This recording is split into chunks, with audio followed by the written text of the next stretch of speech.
बिस्मिल्लाहिर्रहमानिर्रहीम। Welcome to education info channel. आज के लेक्चर में हम SST बायोकेमिस्ट्री फीमेल का जो टेस्ट हुआ है जोन 3 का, इसको सॉल्व करेंगे आज के लेक्चर में।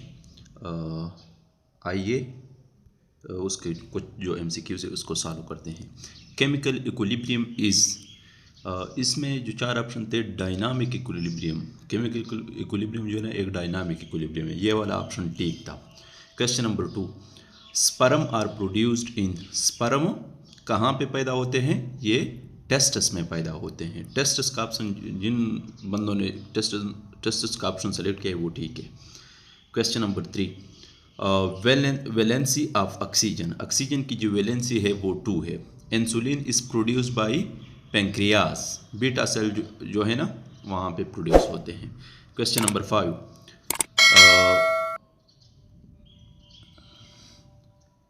Primary function of a plasmid, plasmid का जो प्राइमरी फंक्शन है वो DNA, जो कि फॉरेन DNA है, उसको कैरी करता है। ये इसका सही ऑप्शन था। Question number 6, highest taxonomic rank among common classification, तो इसमें जो है ना किंगडम जो था वो हाईएस्ट टेक्सोनोमिक रैंक है।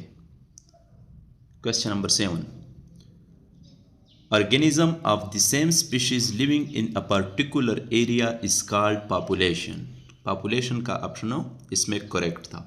Union of enthalpy, unit of enthalpy, enthalpy का जो यूनिट है वो किलो जूल पर मोल है। Question number 8, 9, negative enthalpy change represent, negative enthalpy जो है ना वो एंडोथर्मिक नहीं बल्कि एक्सोथर्मिक रिएक्शन को शो करती है। इक्विलिब्रियम एक डायनामिक प्रोसेस होती है। Question number 11, homogeneous face contain, homogeneous face क्या करता है? ओनली वन फेज, ये वाला करेक्ट ऑप्शन था इन चारों में से। Different kind of species living together is known as community. Question number 13, gram positive bacteria, मेरे ख्याल से इसका जो करेक्ट ऑप्शन था वो थिक पेप्टिग्लाइकोजन सेल वॉल, ये वाला सही था। Question number 14, transcription occur in, कहाँ पे अकर होती है ट्रांसक्रिप्शन? न्यूक्लियस में, in eukaryotic cell. Question number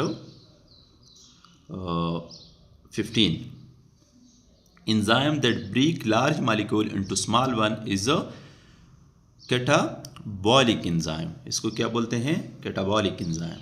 hydrolysis के प्रोसेस के थ्रू जो है ना ये होती है। क्वेश्चन नंबर 16, ये जो है ना पाकिस्तान स्टडी का MCQs है। हु एब्रोगेटेड 1956 कॉन्स्टिट्यूशन, ये वो 1958 में किसने किया था? सिकंदर मिर्ज़ा ने। Question number 17, total number of bonds in nitrogen, N2 nitrogen, nitrogen में टोटल कितने होते हैं? ट्रिपल बॉन्ड 3 होते हैं। नाइट्रोजन और नाइट्रोजन के बीच ट्रिपल बॉन्ड होता है, इसका मतलब यही है। उर्दू के जो MCQs है वो जो है ना लास्ट में दिए गए हैं, और वो बाकी MCQs जो है ना मुख्तलिफ सब्जेक्ट के, इसमें मुख्तलिफ जगहों पर वाक़िया है। जैसा कि आप भी पिछला 16 MCQs जो गुजर किया रेंडमली इसमें मतलब आ रहे हैं। Question number 18, enzyme use to cut DNA at a specific sequence is restriction endonuclease according to, question number 19, across period atomic radius, period में जो है ना एटॉमिक रेडियस क्या होती है? घटती है, डिक्रीज होती है, नीचे आती है। Question number 20, good source of potassium is banana, ये इसका करेक्ट ऑप्शन था। नाइट्रोजन मॉलिक्यूल कंटेन, ये दोबारा जो है ना रिपीट हुआ है, ट्रिपल कोवेलेंट बॉन्ड जो है ना इसमें होता है, किसमें? नाइट्रोजन के जो मॉलिक्यूल हैं। Question number 22, organism convert solar energy into chemical energy is a producer. यानी प्लांट्स जो है ना, ऑटोट्रॉफ्स, वो जो है ना सूरज की जो एनर्जी आती है डे टाइम में, वो इसको जो है ना यूज़ करती है और अपनी जो खुराक है ग्लूकोज वो उससे तैयार करती है। Question number 23, which state has definite shape. ये तो सिंपल था, सारे स्टेट जो है ना उसके शेप जो है ना डिफिनिट होती है। Largest natural lake of Pakistan जो है ना वो मांचर लेक है, ये इसका करेक्ट ऑप्शन था। 25 नंबर MCQ है, global warming is mainly caused by green house gases specially CO2। Green house जो गैसेस जो है ना वो ग्लोबल वार्मिंग के जो है ना सबब बनते हैं। Formula of sodium bicarbonate NaHCO3 insulin production in bacteria is called genetic engineering. ये वाला ऑप्शन सही था।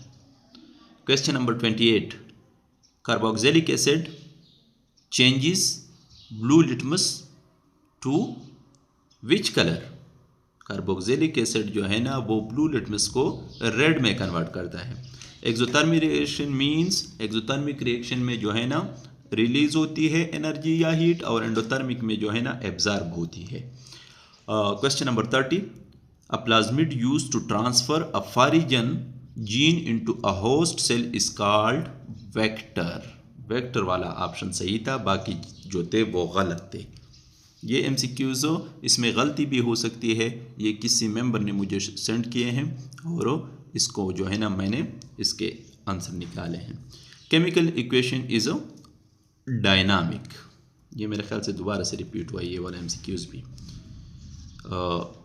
ये ऑलरेडी हुआ है, इसका अंदर मेज़ा ने जो है ना इसको एब्रोगेट किया था, पिछली क्वेश्चन में मैंने आपको बता दिया। उर्दू के MCQs की तरफ आते हैं। डिप्टी नज़ीर अहमद के नज़दीक नावल का मकसद क्या है। डिप्टी नज़ीर अहमद के नज़दीक नावल का बुनियादी मकसद इस्लाह माशरा था, और औरतों की तालीम के हवाले से इस्लाह माशरा, और इसके अलावा जो अखलाक थे इसके हवाले से उसके नावल दीनी। सादा तौर पर हम कह सकते हैं क्योंकि उन्होंने जो है ना नावल इस्लाह माशरा के हवाले से लिखे थे। हाली के नज़दीक तनकीद का मकसद क्या है। इसका मकसद तनकीद बराए इस्लाह था, इस्लाह अदब था, ना कि तनकीद बराए तनकीद था। क्वेश्चन नंबर 3 जो है ना उर्दू का बाग बहार है। ये उर्दू का जो PDF बना के इसमें थोड़ा चेंज आता है, फिर उर्दू के जो प्रोनाउंसिएशन होते हैं या जो अल्फाज होते हैं। बाग बहार एक जो है ना दास्तान है। दास्तान बागो बहार किसने लिखे है? मीर अमन देलवी ने। ये मीर अमन देलवी का है। इसके बाद क्वेश्चन नंबर 4, उर्दू में अल का अरबाब ज़ौक़ तारीख का आगाज़ कब हुआ था? पिछले कल के जो टेस्ट जोन 2 वाले में तरक्की पसंद और ये जो क्या नाम था कॉलेज का, मेरे जहन से निकल गया, जो 1800 में कायम हुआ था, वो MCQs आया था। जबकि आज के हल्का अरबाब ज़ौक़ तारीख का कह रहे कि इसमें 1939 में ये कायम हुआ था।